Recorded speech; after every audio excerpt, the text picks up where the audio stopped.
The church once called their love a sin, and tried to erase every trace of it. Their letters were meant to be destroyed. Too dangerous, too intimate, too honest for the world they lived in. But somehow, they survived. Tucked between pages in monastery psalters, hidden under candle wax, whispered behind cathedral walls. Now, close your eyes. Let me take you back to the year 1115. Paris was a city of tension, between church and intellect, between devotion and desire. The cobbled streets echoed with the clatter of carts and the heavy robes of monks brushing against damp stone. In the mornings, bells from Notre Dame rang out over the Seine. In the evenings, shadows danced across cloisters and study halls where parchment curled from candle heat and whispered secrets inked their way into history. In the heart of this world was Peter Abelard, a scholar. Brilliant, arrogant, magnetic. At 37, he was already famous, his lectures overflowing with students, his debates stirring jealousy in old bishops and wonder in young minds. And one of those minds was Héloïse. She was unlike anyone the city had ever seen. A woman in her early 20s who read Latin and Hebrew, quoted Aristotle in conversation, and tore apart arguments with the precision of a seasoned theologian. She lived under the protection of her uncle, Fulbert, in a quiet home on the Ile de la Cité. And when Abelard was invited to be her tutor, he expected an easy coin. What he found was a rival, an equal. Their lessons began with philosophy. They sparred on ethics, debated the limits of logic, but something else bloomed between the lines. Their connection wasn't built on flattery or flirtation. It was forged in the fires of sharp wit and sleepless thought. They weren't falling in love like children. They were colliding. At first, they tried to resist, tried to keep their letters academic, respectful, but ink has a way of slipping.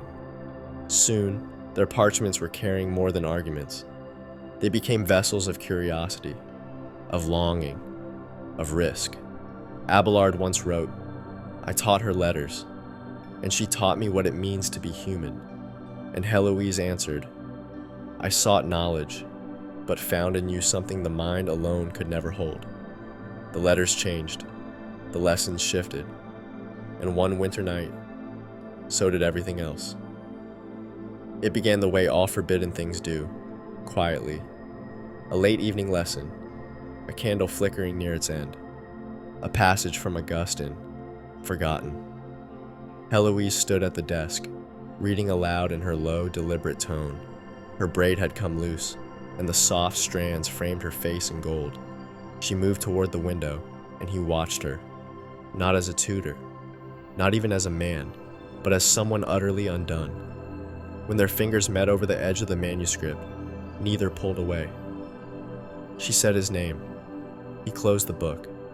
The kiss came slowly, more a confession than an invitation. But when it deepened, it burned. The room was stone, but the air turned soft, thick with breath and surrender. The scent of parchment, wax, lavender soap, and the impossible mingled. There was no rush, no shame, only discovery. She arched toward him, bare feet against the cool floor, her hands tracing the edge of his robe as if learning a new language. He lifted her gently to the table where they once debated the divine. And that night, they studied one another in silence. By morning, the world was unchanged. Paris still stirred, bells still rang. But they were altered. He called it love. She called it inevitable. And though they returned to ink and scrolls, their words were different now. She wrote, "It is not your name that fills my dreams, but your hands, the memory of your breath against mine. You wrote on my skin what no scholar could erase." But Paris listens, and Fulbert, her uncle, heard. The whispers reached him like smoke and burned hotter than scandal. One night, Men broke into Abelard's room, dragged him from his bed, beat him, and left him bleeding in silence. Castration.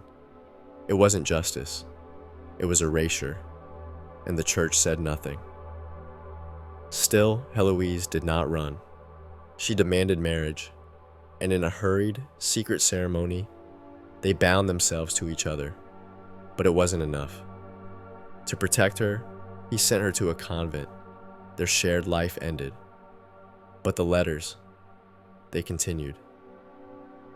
They wrote not to rekindle, but to survive. Abelard, from a monastery, wrote of pain, shame, love that outlasted the body. Héloïse, from her cloister, wrote of memory and longing. She asked, "Why must I be silent? Why must women surrender both voice and desire to be considered holy?" Their letters burned quietly beneath the surface of history, until monks began hiding them, copying them, protecting them. Centuries passed, and then a scholar noticed her script in the margins of a faded manuscript. Her questions, her fire, her brilliance. Still pressing against time, still whispering. Today, their love rests behind glass in the Bibliothèque Nationale, and in Père Lachaise, they lie side by side beneath a stone canopy, roses blooming around them, notes tucked between the railings. They tried to silence their story, but the ink outlived the punishment. Their love was never just a secret. It was a challenge, a rebellion, and a promise that what is real survives. If this story moved you, tell me in the comments what moment stirred your soul. And please, don't forget to like and subscribe for more whispered truths from the sleeping scholar. Sleep well, dream deeper. Good night.